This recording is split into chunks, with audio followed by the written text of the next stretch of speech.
ভোটের দিন যত এগিয়ে আসছে তত জমে উঠছে কলকাতা পুরভোটের প্রচার। ডান বাম সব পক্ষই জমিয়ে প্রচার করছে শেষ বেলায়। ভোটের আগের শেষ শনিবার ক্যালকলিংয়ের ক্যামেরা পৌঁছে গিয়েছিল পাইকপাড়ার 4 নম্বর ওয়ার্ডে। এবারে এখানে তৃণমূল কংগ্রেস প্রার্থী এলাকার বিশিষ্ট সমাজসেবী গৌতম হালদার। দলীয় নেতা, সমর্থক এবং কর্মীদের পাশাপাশি এবারে তার প্রচারে নেমেছেন এলাকার মানুষজন। সাধারণ মানুষ, জনসাধারণ, এলাকার সর্বস্তরের মানুষ, শুভবুদ্ধি সম্পন্ন মানুষ, রাজনৈতিক সচেতন মানুষ, এই সবাই সমর্থন নিয়ে আমাদের এই ভোট যুদ্ধে আমরা রাস্তায় নেমেছি, আর রাস্তাই আমাদের রাস্তা দেখিয়ে দেবে, এটাই আমাদের প্রত্যাশা। এই যে একটা বিরাট কর্মকাণ্ড, ভোট জেতা এবং তারপরে যে কি সমস্ত কর্মকাণ্ড আপনাকে করতে হবে, সেটার জন্য আপনি সম্পূর্ণভাবে তৈরি তো? অবশ্যই, আমি বিগত 30 বছর ধরে রাজনৈতিক কর্মকাণ্ডের সঙ্গে যুক্ত। সেই কারণে রাজনীতিতে রাস্তায় নেমে মানুষের সঙ্গে দৈনন্দিন যোগাযোগ স্থাপন আমার একটা প্রতিদিন রুটিন মাফিক কাজ। তো সেই বিষয়ে তো আমার কাছে সমর্থন না, টেনশন আমার নেই। আমার সঙ্গে জনসমর্থন বুঝিয়ে দেবে যে টেনশন আমার নেই। তার কারণ আমাদের 4 নম্বর ওয়ার্ডে বিরোধী প্রার্থীরা, সমস্যা হচ্ছে যে এই অঞ্চলের কেউই আমার বিরোধী নেই। সিপিএম রাজনৈতিক দল যাকে আমার এখানে দাঁড় করিয়েছে, তারা একটা দেউলিয়া রাজনৈতিক দল। টোটাল 4 নম্বর ওয়ার্ডে তারা কোনো প্রার্থী খুঁজে পায়নি। আগের 3 নম্বর ওয়ার্ড থেকে তারা প্রার্থী নিয়ে এসছে। ভারতীয় জনতা পার্টি, বিজেপি, এ আর এক দেউলিয়া দল। এ দলেরও আমাদের টোটাল 4 নম্বর ওয়ার্ডের এদের কোনো প্রার্থী নাই। এরাও প্রার্থী বাইরে থেকে ভাড়া করে নিয়ে এসছে। তা আপনারা তো জানেন যে ভাড়াটে সেনা দিয়ে তো যুদ্ধ জেতা যায় না, ভাড়া করা লোক দিয়ে তো যুদ্ধ জেতা যায় না। আমার সঙ্গে 4 নম্বর ওয়ার্ডের সর্বস্তরের শুভবুদ্ধি সম্পন্ন মানুষ এবং রাজনৈতিক সচেতন মানুষ আমাদের সাথে আছে। জয়ের ব্যাপারে কত ফাইন? মানুষ বলবে, আপনারা বলুন কত? 100-তে 100, দাদা 100-তে 100। জয়ের ব্যাপারে আপনার নিশ্চিত?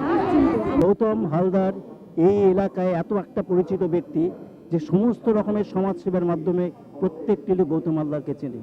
গৌতম এখানকার বলা যেতে পারে একদম নিজাত, কোনো শত্রু নেই গৌতম হালদার। প্রত্যেকটি লোক তার বন্ধু, প্রত্যেকটি পাশে থেকে গৌতম হালদার সারাদিন কাজ করে চলেছে।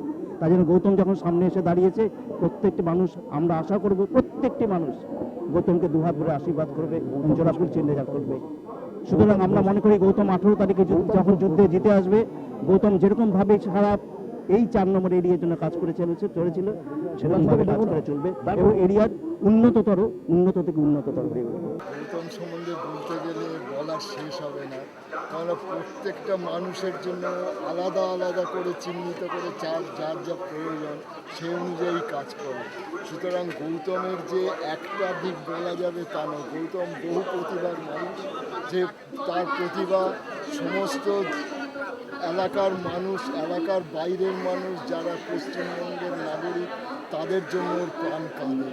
ও সেই তার কাজকে সমস্ত মানুষের সেবায় নিয়োজিত করতে পারলেও নিজেকে মনে করে যে কিছু কাজ করেছে। আমরা ওর সঙ্গে থেকে আমরা নিজেরাও নিজেদের খুব ধন্য মনে করি। 18 তারিখে যে ভোট দিতে হবে, এটার জন্য গৌতমের প্রতি আপনার কি আশীর্বাদ থাকছে? গৌতম আমার মনে হয় সারা কলকাতায় যা ভোট হবে সবচেয়ে বেশি ভোটে জিতবে, কেননা নাগরিকদের এত তার প্রতি ভালোবাসা যে তাদের সমস্ত ভোট দিয়ে ওরা রেকর্ড করবে যে গৌতম সবচেয়ে বেশি ভোটে জিতছে। সাংসদ শুভেন্দু অধিকারী এবং এলাকার বিশিষ্ট তৃণমূল কংগ্রেস নেতা তথা বিধায়ক সুজিত বোসও এক কথায় প্রশংসা করলেন টিএমসি প্রার্থী গৌতম হালদারের। তাদের বক্তব্য পরিষ্কার, তৃণমূল কংগ্রেস সমস্ত কুৎসা এবং অপপ্রচারের বিরুদ্ধে এবারের ভোটে ভালো ফল করবে। তৃণমূল কংগ্রেস কিরকম ফল করবে? গতবারের থেকেও সমর্থন বাড়বে। আপনি প্রচারে এসেছেন, আপনার কি অভিমত? গৌতম পরীক্ষিত নেতৃত্ব, আমি যখন রাজ্য যুব প্রেসিডেন্ট দারুণ সংগঠক যুবনে।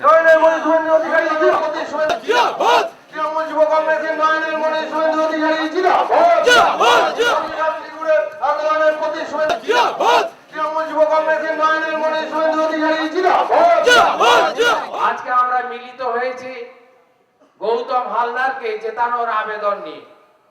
এই ওয়ার্ডে পুষ্পালী সিনহা কাউন্সিলর ছিলেন, অনেক কাজ করেছেন, অনেক কাজ এখনো অসম্পূর্ণ আছে। আমরা আশা করব আমাদের এই যুব নেতা, পরীক্ষিত রাজনৈতিক কর্মী গৌতম হালদার তাকে আপনারা বিপুল ভোটে নির্বাচিত করে এই উন্নয়ন সম্পূর্ণ করার দায়িত্ব দেবেন।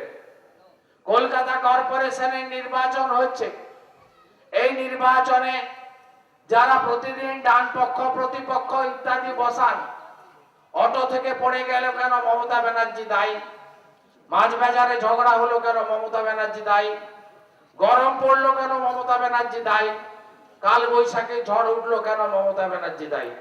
সন্ধ্যাবেলা স্নো পাউডার সেন্ট ইত্যাদি মেখে যারা প্রতিদিন তৃণমূলের বাপ বাপান্ত করেন, তারাও ইতিমধ্যে সমীক্ষা করে বলছেন যে আপাতত 101টা ওয়ার্ড তৃণমূল পাচ্ছে। আমি বলি 101টা ওয়ার্ড নয়, 144টা ওয়ার্ড এবারে তৃণমূল কংগ্রেস পাবে। কারণ বিরোধীদের সামনে মেয়র নেই, লক্ষ্য নেই, উদ্দেশ্য নেই, কর্মসূচি নেই, ইস্তাহার নেই। ভারতীয় জনতা পার্টি একজনকে মেয়র করবে বলল, এমনই দুরবস্থা, সেই মেয়রের নাম কলকাতা কর্পোরেশনের ভোটার তালিকায় নেই। আর সিপিএম এর কথা না বলাই ভালো, সিপিএম এখন ক্ষয়িষ্ণু পার্টিতে পরিণত হয়েছে। আগামী 16 সালের বিধানসভা ভোটের পরে আমরা যেমন ইতিহাসের পাতায় পড়ি ডাইনোসর ছিল, তার জীবাশ্ম রাখা আছে, 16 সালের বিধানসভার পরে সবাই বলবে সিপিএম ছিল, তার ক্যালেন্ডার রাখা আছে, সিপিএম আর এই দেশে থাকবে না। আর অন্যদিকে কংগ্রেসের অবস্থার কথা, যত কম খরচ করা যায় তত ভালো, গলাকে বিশ্রাম দেওয়া যাবে। কারণ ইতিমধ্যে কংগ্রেসের অবস্থা তো আমরা জানি কি হয়েছে, তা দিল্লিতেও জানি, পশ্চিমবাংলাও জানি। অধীর চৌধুরী সভাপতি থাকলে আর মাত্র 3 মাস লাগবে, কংগ্রেস পঞ্চত্ব প্রাপ্তি ঘটবে পশ্চিমবাংলায়। ইতিমধ্যে হাওয়া বুঝে মালা রায় কংগ্রেসের পতাকা ছেড়ে তৃণমূলের প্রার্থী, অরুণ দাস কংগ্রেস ছেড়ে তৃণমূলের প্রার্থী, সুমন সিং কাউন্সিলর তিনি কংগ্রেস ছেড়ে তৃণমূলের প্রার্থী। আর নির্বেদ বাবু গতকাল সত্যনারায়ণ পার্কে দিদির হাত ধরে বলছেন মমতা ব্যানার্জির বিকল্প নাই, তৃণমূল কংগ্রেসের কোনো বিকল্প হতে পারে না। তাই কংগ্রেস বনগাঁতে 2% ভোট পেয়েছে, কলকাতা কর্পোরেশনে যাতে 1%-এর নিচে থাকে সেই আবেদন আমি আপনাদের কাছে করতে চাই। অন্যদিকে বিরোধীরা কি বলছে, দার্জিলিং এ শান্তি ফিরে এলো কি করে, গোর্খাল্যান্ড মমতা দিয়ে আটকে দিল কি করে, 84 সালের পরে জ্যোতিবাবু বুদ্ধবাবু কেউ পাহাড়ে ওঠার সাহস দেখাননি, অশোক ভট্টাচার্য হম্বিতম্বি করেছেন শিলিগুড়িতে বসে, আর মমতা ব্যানার্জি 40 বার পাহাড়ে গেছেন।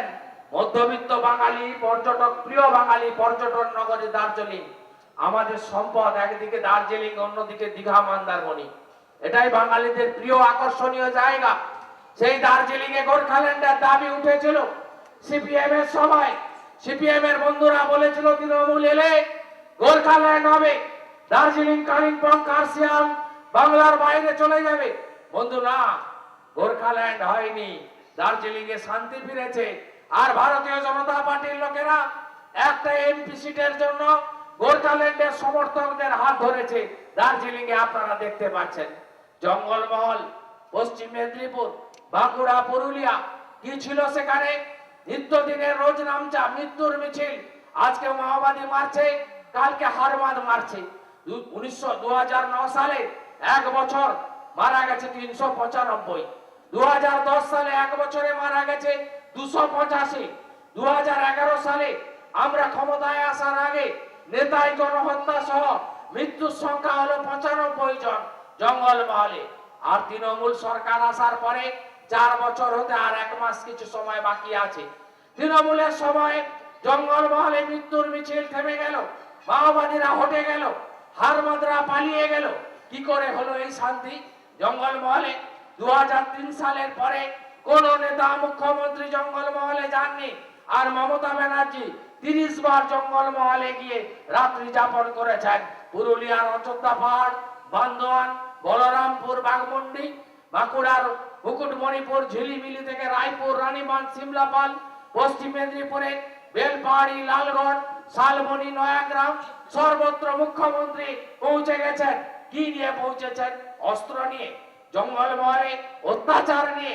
গ্রেপ্তার নিয়ে না, মঙ্গলমহলে মুখ্যমন্ত্রী 2 টাকা কেজি দরে চাল, হাজার হাজার ছেলেকে চাকরি, সাঁওতালি ভাষাকে স্বীকৃতি, 7টা নতুন কলেজ, পলিটেকনিক, ITI, স্বাস্থ্য ব্যবস্থার উন্নয়ন ঘটিয়ে জঙ্গলমহলে শান্তি ফিরিয়েছে তৃণমূল কংগ্রেসের সরকার। অন্যরা যা করে দেখাতে পারেনি। অন্যদিকে তাকিয়ে দেখুন, 21 লক্ষ মেয়ে আমাদের বোন কন্যাশ্রী প্রকল্পের আওতায় এসেছে। ইউনিসেফ ছুটে এসে নেতাজি ইন্ডোরে কন্যাশ্রী প্রকল্পে মুখ্যমন্ত্রীর পাশে দাঁড়িয়ে ইউনিসেফের কর্তারা বলছেন যে এই এত বড় কর্মসূচি পৃথিবীর কোথাও নেই যা মমতা ব্যানার্জি করে দেখিয়েছেন। এই শহরে অনলাইনে বিল্ডিং এবং ট্রেড লাইসেন্স চালু করে স্বচ্ছতা পরিচ্ছন্নতা কর্পোরেশন ফিরিয়ে এনেছে। এই শহরে জয় হিন্দ জল প্রকল্পের মধ্য দিয়ে নতুন নতুন এলাকায় পানীয় জল পৌঁছে দেওয়া হয়েছে। এই শহর কল্লোলনী তিলোত্তমায় পরিণত করার জন্য আমাদের সরকার ব্যবস্থা নিয়েছে। আমাদের নেত্রী মমতা ব্যানার্জি কয়েকদিন আগে বলেছিলেন, বাগডোগরা বিমানবন্দরে দাঁড়িয়ে কি বলেছিলেন, আমরা রাজ্যে ক্ষমতায় আছি, 50 ভাগ কাজ আমরা করব। আর লোকাল সরকার, স্থানীয় সরকার, কর্পোরেশন, পৌরসভা আপনারা আমাদের হাতে তুলে দেন, তারা বাকি 50 ভাগ কাজ করবে। দুয়ে মিলে একসঙ্গে কাজ করব।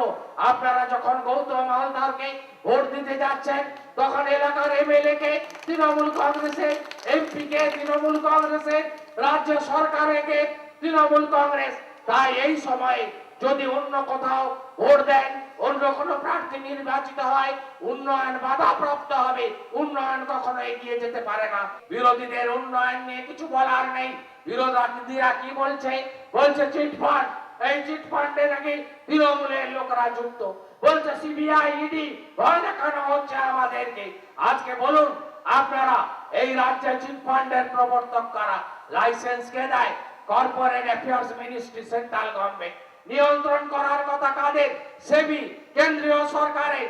দেখার কথা কার? Enforcement directorate, ED। তারা কাজ করেছে? কাজ করেনি। সঞ্চয়িনী, সঞ্চয়িতা, ওভারল্যান্ড, বেথেল, ভেরোনা, মহাদিত্যম, এত চিট ফান্ড কাজ উঠে গেছে। হাজার হাজার কোটি টাকা লুট হয়েছে। কাদের আমলে? জ্যোতিবাবুর আমলে। পশ্চিম বাংলায় সঞ্চয়িনী টাকা মেরে দিয়ে পালিয়ে গেল। সঞ্চয়িনীর মালিককে ধরতে 2 বছর লেগেছিল জ্যোতিবাবুর পুলিশের। আর এই সারদা রোজভ্যালি কাদের আমলে সৃষ্টি? বুদ্ধদেব ভট্টাচার্যের আমলে। সারদা কোথায় উৎপত্তি? দক্ষিণ 24 পরগনা, বিষ্ণুপুর। উদ্বোধন কে করেছিলেন? CPM এর তৎকালীন বিধায়ক আনন্দ বিশ্বাস এর উদ্বোধক ছিলেন। আপনারা জানেন, হ্যাঁ, সারদার ঘটনা ঘটেছে। দায়িত্ব এড়িয়ে যায়নি পশ্চিমবঙ্গ সরকার। যে সঞ্চয়িনীর মালিককে গ্রেফতার করতে 2 বছর লেগেছিল, আমরা সারদার সেই চিটিংবাজ মালিক প্রতারক সুদীপ্ত সেনকে 72 ঘন্টার মধ্যে শ্রীনগর থেকে গ্রেফতার করেছি। শ্যামল সেনের নেতৃত্বে কমিশন তৈরি হয়েছে। 500 কোটি টাকার তহবিল করে 10 লক্ষ প্রতারিত মানুষকে টাকা ফেরত কে দিয়েছিল? তৃণমূলের সরকার। আর আজকে CBI নাম করে, ED নাম করে বিজেপি, কংগ্রেস, CPM এর লোকরা যারা বাজার মাতাচ্ছে তাদেরকে বলুন তো, টাকা ফেরত কবে পাবো আমরা? পশ্চিম বাংলার লক্ষ লক্ষ প্রতারিত মানুষ, তাদের টাকা ফেরত দেওয়ার উদ্যোগ মমতা ব্যানার্জি নিয়েছিল। আজকে তোমরা কোথায়? টাকা ফেরতের ব্যবস্থা হচ্ছে না কেন? এর উত্তর বিজেপি, কংগ্রেস, CPM এর সমালোচক বন্ধুদের দিতে হবে। এই দাবি আমরা করতেই পারি। অন্যদিকে রোজভ্যালির ঘটনায় কার ছবি সামনে এসেছে? ত্রিপুরা CPM এর মুখ্যমন্ত্রী মানিক সরকার, তার ছবি সামনে এসেছে। তিনি বলছেন, রোজভ্যালিতে টাকা রাখুন, টাকা আপনার নিশ্চিন্ত থাকবে। আর যারা এতদিন বাজার মাতিয়েছেন, সন্ধ্যাবেলা টিভিতে গিয়ে তৃণমূলের বিরুদ্ধে বাপ্পান্ত করেছেন, তাদের মন্ত্রী বাবুল সুপ্রিয় আসানসোলে রোজভ্যালির হোটেল উদ্বোধন করতে গিয়ে বলছে রোজভ্যালির কোনো বিকল্প হয় না। আজকে প্রমাণ হয়ে গেছে এই ঘটনায় কারা জড়িত। আজকে মদন মিত্র যদি গ্রেফতার হন, সারদার অনুষ্ঠানে গিয়ে, সারা সুব্রত রায়ের অনুষ্ঠানে গিয়ার জন্য নরেন্দ্র মোদীও কেন বাইরে থাকবেন? এ প্রশ্ন তো মানুষ করতেই পারে, মানুষ তুলতেই পারে। তাই আমি মনে করি এসব ভয় দেখিয়ে কোনো লাভ হবে না। যত ভয় দেখাবে ভোট তত বাড়বে, যত জুজু দেখাবে তত ভোট বাড়বে। এই নির্বাচনটা হচ্ছে বিশেষ করে কলকাতা কর্পোরেশনের নির্বাচন। এক একটা নির্বাচন ভারতবর্ষে এক একটা পার্সপেক্টের নির্বাচন হয়। এটা কেন্দ্রের নির্বাচন না, রাজ্যের নির্বাচন না, এটা সম্পূর্ণ হচ্ছে কর্পোরেশন নির্বাচন এবং কাউন্সিলর যিনি জিতবেন তিনি কাউন্সিলর হবেন এবং পরিষেবার ব্যাপারগুলো রাস্তাঘাট, নিকাশি, পানীয় জল, আলো, পার্ক এগুলোকে ডেভেলপ। আপনারা নিশ্চয়ই এটা বিশ্বাস করেন এবং আমরাও, আমাকে বলতে হয় না, এই একজন উত্তরতেই বললেন এই যে আপনি বাস স্ট্যান্ডগুলো খুব সুন্দর করেছেন। শুধু বাস স্ট্যান্ড না, আমার ওখানে আমি সুযোগ পেয়েছি, করেছি, এখানেও কলকাতা শহরে প্রচুর কাজ হয়েছে, রাস্তা হয়েছে, পানীয় জল হয়েছে, এত আলো, এত পার্ক, এত জলের সোর্স তৈরি হয়েছে যে জলের সোর্সটা আগে কখনো ছিল না। আমি নিজে জানি, আমি অনেক দায়িত্বে কাজ করি, আমি জানি যে কলকাতা কর্পোরেশনে জলের পরিমাণ অনেক বেড়েছে। আপনাদের এখানকার সোর্স হচ্ছে টালার সোর্স, এই পলতা থেকে টালার সোর্স নতুন পাইপ বসিয়ে যেটা প্রচুর পরিমাণে জল এখানে বাড়ানো হয়েছে এবং আগামী 2025 সালকে টার্গেট করে একটা বড় পরিকল্পনা মুখ্যমন্ত্রীর নির্দেশে এখানে চলছে। কলকাতার মেয়র শোভন সেটাকে চেষ্টা করছে এবং আপনারা জানেন 2025কে মাথায় রেখে একটা যখন বড় পরিকল্পনা যখন কেউ কিছু করে তখন কিন্তু আগামী 20 বছরকে সামনে রেখে কোনো ডেভেলপমেন্ট হয়। এখানে 25 সালকে সামনে রেখে দুটো বড় প্রকল্প হচ্ছে, একটা টালায় আর একটা এখানে গার্ডেন রিচে। এবং কিছুদিন আগে আপনারা জানেন জয় হিন্দ বলে একটা জল প্রকল্প চালু হয়েছে, আপনারা জানেন ধাবাতে। সেখান থেকেও প্রচুর, কালকে যাদবপুরে আমি একটা মিটিংয়ে গেছিলাম, সেখানকার মানুষরাও খুশি হয়েছে। আর সব থেকে বড় যেটা আমাদের আনন্দের খবর, অন্যান্য সিটিতে জলকর আছে, আমাদের সিটিতে কোনো জলকর নেই। জলকর মুখ্যমন্ত্রী, যখন আমি পৌরসভার দায়িত্ব নিয়েছিলাম, মুখ্যমন্ত্রী একদিন আমাকে বলেছিলেন সুজিত তুমি দায়িত্ব নিয়েছ, জলকরটা দক্ষিণ দমদমের কথা বলছি, এটা উদাহরণস্বরূপ তুমি তুলেছো। আমরা কিন্তু মানুষের উপর এবং আমাদের সরকার এবং আমাদের পৌরসভা কখনো চায় না যে মানুষের উপর অতিরিক্ত কর কখনো চাপাবো। আপনার কি মনে হচ্ছে গৌতম দা কিরকম প্রার্থী করে, কতটা কাজ করতে পারবে? গৌতম ভালো ছেলে, গৌতম অনেক সামাজিক কাজ করে। গৌতম এই মানুষের গৌতমকে অনেক আশীর্বাদ করে। সমাজসেবী হিসেবে গৌতম দা পরিচিত না, তার এলাকায় জেতার পরেও তো আপনারা একসাথে কাজ করবেন, কি পরিকল্পনা করেন? ভালো কাজ করবে আমার বিশ্বাস। গৌতম অনেকদিন চিনি, গৌতম যে সামাজিক কাজ মানুষের জন্য করে সেই কাজটা গৌতম ইলেকশনে জেতার পরে গৌতম